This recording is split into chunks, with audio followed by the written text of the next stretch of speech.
tatry natin tikman kung gaano nga kasarap tong chicken nuggets ni Kuya. Sarap. Guys, nakakuha na pala ako guys. Guys, sobrang sarap. Wala kang masabi. Dito lahat ng ingredients na nilagay ni Kuya. Dito lang po yung matatagpuan si Kuya ng Star Candy. Okay guys, for this video guys, nandito ako ngayon sa bayan ng Dagupan kung saan ay titikman natin ang street Bossing Chicken Nuggets. Yan guys, siguro kaya natawag tong chicken nuggets guys kasi ang mga laman nito guys, mga chicken. Kaya try natin tikman kung gaano nga kasarap tong chicken nuggets ni Kuya. Sarap. Guys, nakakuha na pala ako guys.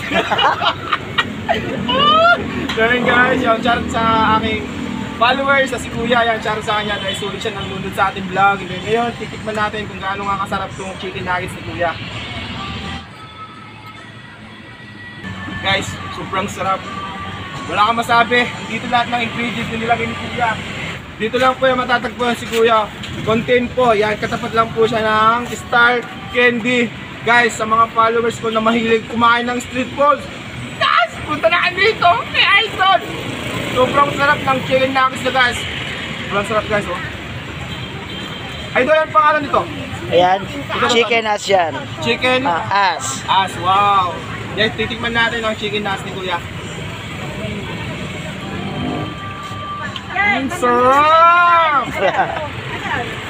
Guys, wala kang masabi. Punta kayo dito guys, papunta si Isa yan. Sana daanan natin si Kuya Bossing Chicken Nuggets. Yan, sobrang sulit guys. Ararata? Sobrang mura pa ng kanyang benta.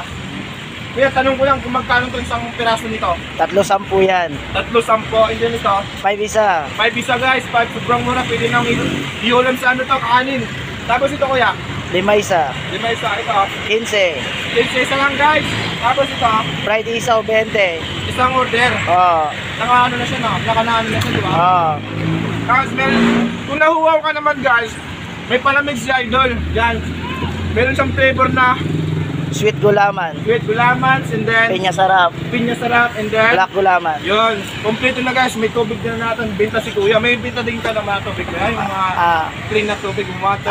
Wala tayong benta nun pero naglibre ako doon. Ha?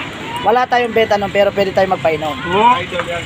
Kaya guys, dito ko lang tatapos itong video na ito. Maraming salamat sa inyong suporta. Never give up. Honest laban. Bye. Baka may shoutout ka, Idol. Shoutout doon sa mga kamag-anak ko, mga Yambao family. Mga kabrad ko dyan, Taba Chapter.